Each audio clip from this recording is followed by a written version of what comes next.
এই যে তিনটে সিম্পলিফাই দিলাম, এই question number 5, question number 6 and question number 7, very very important, কিন্তু 2 মার্কসের পরীক্ষা আসতে পারে। দেখো ভালো করে দেখবে, কোশ্চেন নাম্বার 5টা, 6 divided by 7 into 14 divided by 4 plus 4 into 17 divided by 2 minus 14 into 2। আমরা সিম্পলিফায়ার রুলস অনুযায়ী জানি, ক্লাস ছোট থেকে শিখে আসছি, ডিভিশনের কাজ করতে আগে, ডিভিশনের কাজ করতে আগে, ডিভিশনের কাজ করতে আগে আমরা ছোট থেকে শিখে এসেছি, জানি। তাহলে দেখতেই পাচ্ছ 6 ডিভাইড বাই 7, এখানে ডিভিশন হয় না, তা না হলে এটাকে ফ্র্যাকশন করে নিতে হবে। 6/7 ইন্টু 14 থেকে গেল, ভালো করে বোঝো। প্রথমটা করলে পরেরটা কিন্তু এবার রেখে দিতে হবে, করা যাবে না। 4 প্লাস 4 ইন্টু, দেখো ইন্টু 17, ডিভিশন হয় না, তাই 17/2, 17/2 মাইনাস মাইনাস 14 ইন্টু 2, এই লিখে ফেললাম। তা ডিভিশন হয় না বলে ফ্র্যাকশন করে নিয়েছি, ডিভিশন হয় না বলে ফ্র্যাকশন করে নিয়েছি। এখানে একটা কথা আছে, ভালো করে শুনে রাখো, মনে রাখার চেষ্টা করবে। ডিভিশন না হলে, যদি ডিভিশন না হলে, দেখো 17 কে 2 তে ডিভিশন করা যায় না, ডিভিশন না হলে যদি দেখো ইনটু থাকে, এই ইনটুটা করে নেওয়া যেতে পারে। ডিভিশন না হলে যদি দেখো সামনে ইনটু থাকে, তাহলে ইনটুটা করে নেওয়া যেতে পারে। দেখো এখানে কোনো ইনটু ছিল না, তাই কিন্তু করতে পারিনি, এখানে ফ্র্যাকশন করে দিয়েছি। কিন্তু এখানে ইনটু ছিল, তাই 70/4 করে তুমি ইনটু করে নিতে পারতে, করলে হতো, অসুবিধা নেই, করা যেত। কিন্তু আমি করিনি, আমি ফ্র্যাকশন করে নিয়েছি, করতেও পারতে তুমি। কিন্তু না স্যার, আমি 17/4 ইনটু করে নিয়েছি, তারপর 2 তে ডিভাইড করেছি, সেটাও করা যেতে পারতো, সেটা তুমি করতে পারতে, এখানে যেহেতু ইনটু ছিল। সেটাও করাও যেতে পারে, নাও করা যেতে পারে, এইভাবে ফ্র্যাকশন রেখে দেওয়া যেতে পারে। এইভাবে কিন্তু অঙ্কটা দুভাবে করা যেতে পারে, হয় ইনটু থাকলে ইনটু করতে হবে, আর না হলে ডিভিশন থাকলে তো ফ্র্যাকশন করতেই হবে, অসুবিধা নেই। এবার কাটিং করছি, 7 1 7, 7 2 14 হয়ে গেল, এই যে এই দেখো 2 1 2, 2 2 4 হয়ে গেল, এই যে এইভাবে আমরা এটাকে কাটিং করে নিলাম। এইভাবে যেভাবে করলাম এইভাবে করবে, যদি ইনটু থাকে তাহলে ইনটু করে নেবে, আর না হলে ফ্র্যাকশনই করবে, যেভাবে বললাম। তাহলে এবার দেখো 6 আর 2 ইনটু করলে 12 হয়, 12 ডিভাইডেড বাই 4 প্লাস 7, এখন দেখো 17 আর 2 আছে, তাহলে 17 ইনটু 2 করো, 34 মাইনাস 14 ইনটু 2।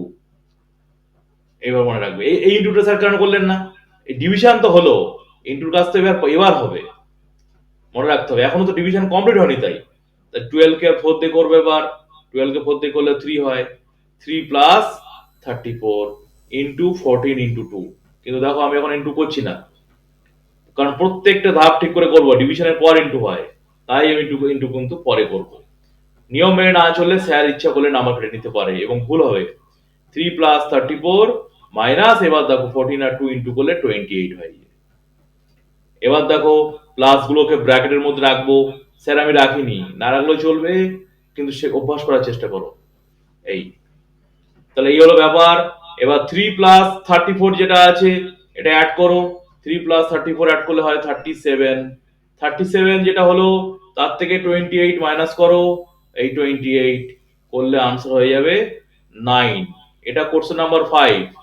এবার আসছি কোশ্চেন নাম্বার 6, ভালো করে বুঝবে, question number 6, 8 into 21 divided by, চোখের সামনে করা হচ্ছে, ভালো করে দেখে নেবে, by 14 minus 13 into 4 divided by 2 plus 6 divided by 12 into 28।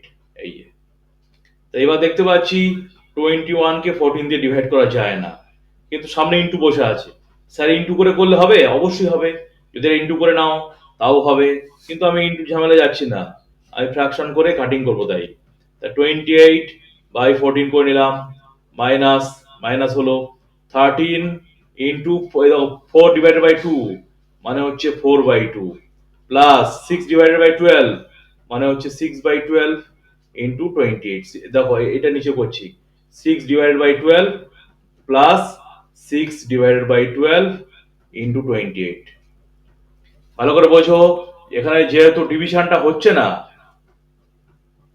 এইখানে দেখো ডিভিশন, যেগুলো ডিভিশন হচ্ছে না সেইগুলোকে আমরা ফ্র্যাকশন করে নিলাম। তা আমি এখন কি বলেছিলাম, যে এই কথাটা কিন্তু খুব গুরুত্বপূর্ণ কথা, যে ফ্র্যাকশন না হলে, আগেও বলেছি, ফ্র্যাকশন যখন হবে না তখন তোমার যদি মনে হয় যে সামনে ইন্টু আছে, স্যার ইন্টু করে নিলে হবে, তখন কিন্তু ইন্টু করে নিতে পারো। যদি ফ্র্যাকশন না হয়, যদি যদি ইন্টু থাকে তো করতে পারো। আবার কখনো কখনো ইন্টু থাকে না, তখন কি হবে, তখন কিন্তু এই যেটা ইন্টু থাকবে না, তখন আমরা এটাকে ফ্র্যাকশন করে নেবো, ভগ্নাংশ করে নেবো। আবার দেখো ইন্টু আছে, আমি ইন্টু না করে ফ্র্যাকশন করেছি, তাও হবে। তুমি মনে করো 21 কে 8 দিয়ে ইন্টু করে তারপরে 14 দিয়ে ডিভাইড করলে হয়ে যাবে, দেখবে ডিভিশন হয়ে যাবে। কিন্তু সেটা করলেও হবে, না করলেও হবে। ফ্র্যাকশন যখন করছি সবগুলোই করলাম যাতে কাটিং করতে সুবিধা হয়।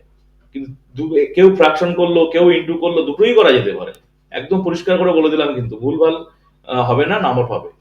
কাটিং করছি 7 দিয়ে 3, 7 দিয়ে কাটলে 2 হয়, 2 2 কে 2 4 8 কাটলে 4 হয়, এই 4 হয়ে গেল। একেবারে লিখে নিতে পারি আমরা,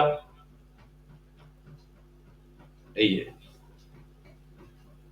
মাইনাস, কাটিং করছি 2, এটা কাটলে 2 হয়, এটা কাটলে 2 হয়ে গেল, একেবারে লিখে নিলাম আমরা, এই একবারে কাটিং করছি 6 1 এ 6, এটা করলে 2 হয়, এটা কাটিং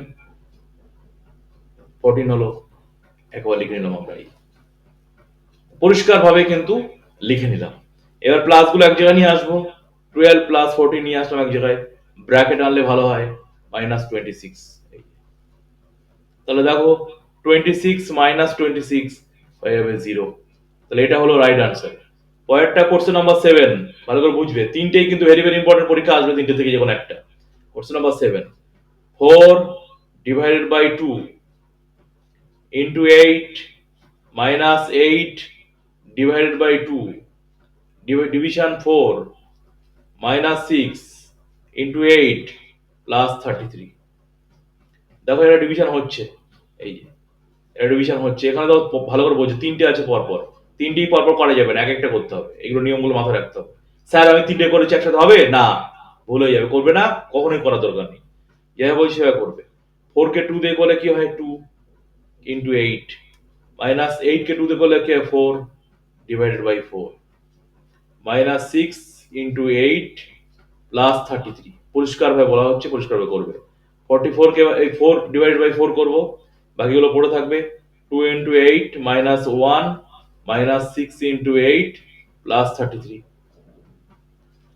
এবার দেখো 16 মাইনাস 8, দেখো ভালো করে বোঝো, এখানে আছে 6 ইন্টু 8, তাহলে 6 ইন্টু 8 48 প্লাস এখানে আছে 33, এই 33 লিখে ফেলেছি।